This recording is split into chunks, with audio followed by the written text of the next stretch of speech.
నాయకులు కార్యకర్తలు చెప్తున్నారు, అన్నా కొద్దిగా పోలీసు వాళ్ళు అతి చేస్తున్నారు అని చెప్తారు. ఇక్కడ ఉన్న పోలీసు వాళ్ళు కూడా ఉన్నారు, నాకు ఎరికే ఇక్కడనో అక్కడనో ఏదో సందుకున్నారు. వాళ్ళందరికీ నేను ఒకటే చెప్తున్నా, 2 సార్లు 2 ఏళ్లలో మళ్ళీ వస్తున్నాం. యాద పెట్టుకోండి, ఎవడెవడైతే ఎక్కువ నగరాలు చేస్తుండో తోక కత్తిరించే బాధ్యత నాది. దగ్గర పెట్టుకోండి, ఒళ్ళు దగ్గర పెట్టుకోండి ఉండండి. మీరేమి పీకలేరు, మీరేమి పీకలేరు. మీ నాయకుడు రేవంత్ రెడ్డి గారు ఏం పీకలేడు. వాడు కింద పొట్టుడాడు, వాడికి మాత్రం పొట్టోడికి మాత్రం ఒకటే చెప్తున్నాడు, రేపు మొక్కుకో ఎన్ని దేవుళ్ళు ఉన్నారు అన్ని దేవుళ్ళకి మొక్కుకో. తప్పిదారి మళ్ళా గులాబీ జెండా గెలిచిందా పొట్టోడా నీకు గుర్తుందిరా.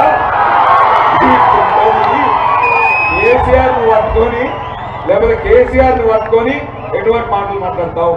ఎవడరాను నాకు అది అడుగుతా. కేసీఆర్ తెలంగాణ తెచ్చిన్నాడు, ఎక్కడున్నాడు ఈ పొట్టోడు? సంచులు మోసుకుంటా చంద్రబాబు సంచులు మోసుకుంటా లేడు. సమైక్యవాదుల సంచులు మోసిన బ్రోకర్ నా కొడుకు ఇవాళ కేసీఆర్ తింటున్నాడు. అందుకే అంటున్నా, ఒక్కసారి లంగ మాటలకు దొంగ మాటలకు మోసపోయి ఈ అవలగాళ్ళకు అవకాశం ఇస్తే ఆ రోజు చెప్పిన వాడు ముందే ఏమన్నాడు, వెనకటి రోజులు తెస్తా అన్నాడు. మీరు ఏమో తెస్తారో అనుకున్నారు, వచ్చినాయి వెనకటి రోజులు. మళ్ళా లైన్లలో నిలబడే రోజులు వచ్చినాయా? యూరియా బస్తా కోసం మళ్ళా చెప్పులు లైన్లో పెట్టే రోజులు వచ్చినాయా? కానీ గుర్తుపెట్టుకోండి, కేసీఆర్ ఉన్నప్పుడు ఒక ఆటో అన్నకు ఒక 500 రూపాయలు ఇస్తే పొలం కాడ మంచిగా యూరియా బస్తా లేచిపోతున్నాయి. అవునా కాదా? ఇలా ఉన్నదా పరిస్థితి? ఇంకొక మాట నేను అడుగుతాం, ఇంట్లో కేసీఆర్ ఉన్నప్పుడు ఎట్లా చూసుకున్నాడు, ఒక కన్న తండ్రి పిల్లలు ఎట్లా చూసుకుంటాడో అట్లా చూసుకున్నాడు. ఇక్కడ ఎవరైనా బీడీలు ఉంటే అక్క చెల్లెలు ఉన్నారా? ఇక్కడ బీడీలు ఉండడం లేరా? అట్లా ఒంటరి మహిళలు ఎవరు ఉన్నారా? కేసీఆర్ గారు ఎప్పుడైనా ఓట్ల కోసం అబద్ధాలు చెప్పిండా? పొట్టోరు లెక్క ఓ నేను గివి చేస్తావా గవి చేస్తా నరికిండా? 6 గ్యారెంటీలు 100 రోజులను అబద్ధాలు చెప్పిండా? ఓట్ల కోసం చెప్పిండా? చెప్పలే.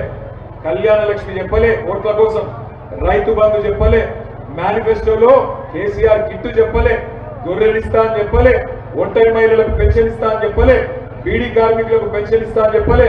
ఏ దండం పెట్టి తాగురా, ఏం చెవులు అవుతున్నాడు నా చెవులు ముట్టుకుంటే నేను ఇట్లా మాట్లాడ తాగు, నేను ఆగు, నీకు దండం పెడతా, ఆగబట్టు బాగా మస్తు కూడా మందాగు.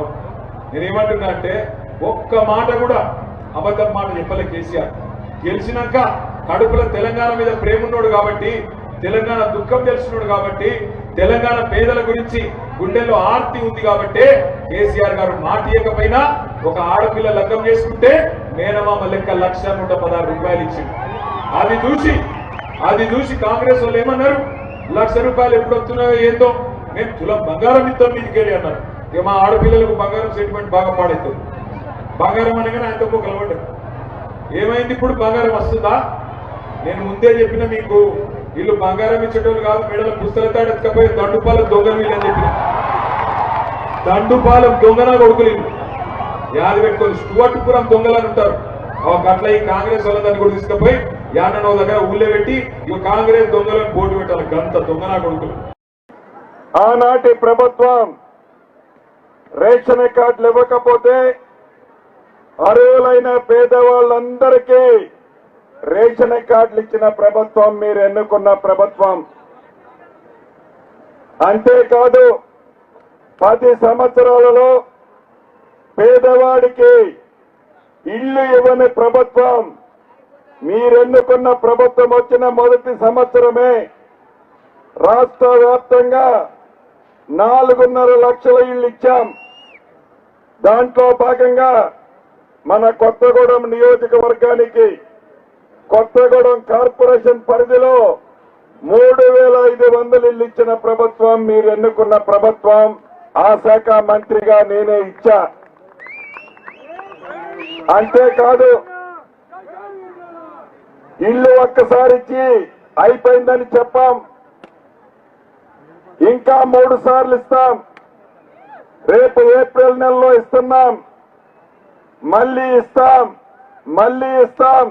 అర్హులైన ప్రతి పేదవాడికి ఇందిరమ్మ ఇల్లు ఇచ్చే బాధ్యత మీ ఇంటి పెద్ద కొడుకుగా నాదే.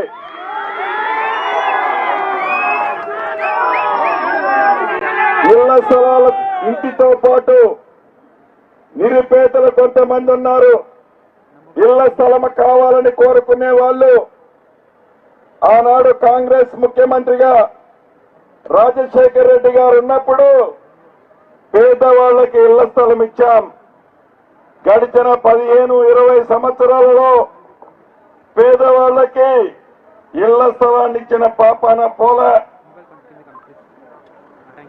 ఈ ఎన్నికల తర్వాత అర్హులైన పేదవాళ్ళు ఎవరున్నారో, గతంలో ఇళ్ల స్థలము తీసుకొని నిరుపేదలు ఎవరైతే ఉన్నారో ప్రభుత్వ స్థలాలలో, నివాసానికి యోగ్యమైన స్థలాలలో ఇందిరమ్మ ఇల్లుతో పాటు ఇళ్ల స్థలం ఇచ్చే బాధ్యత కూడా మీ కుటుంబ సభ్యుడిగా నాదే.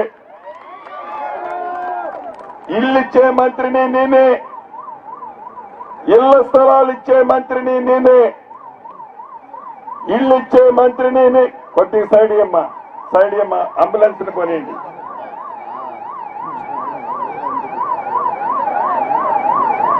సైడ్ అమ్మ అంబులెన్స్ ని కొనేయండి.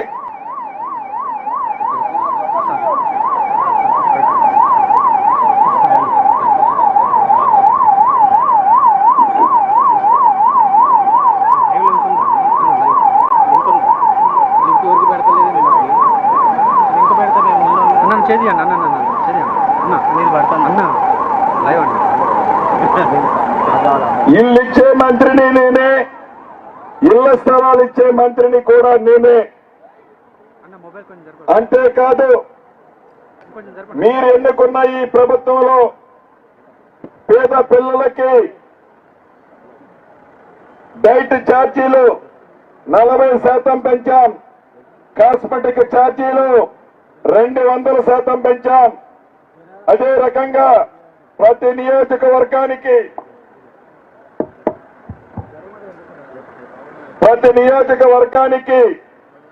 200 కోట్ల రూపాయలతో ఇంటిగ్రేటెడ్ ఇంటర్నేషనల్ స్కూల్స్ ఏర్పాటు చేశాం.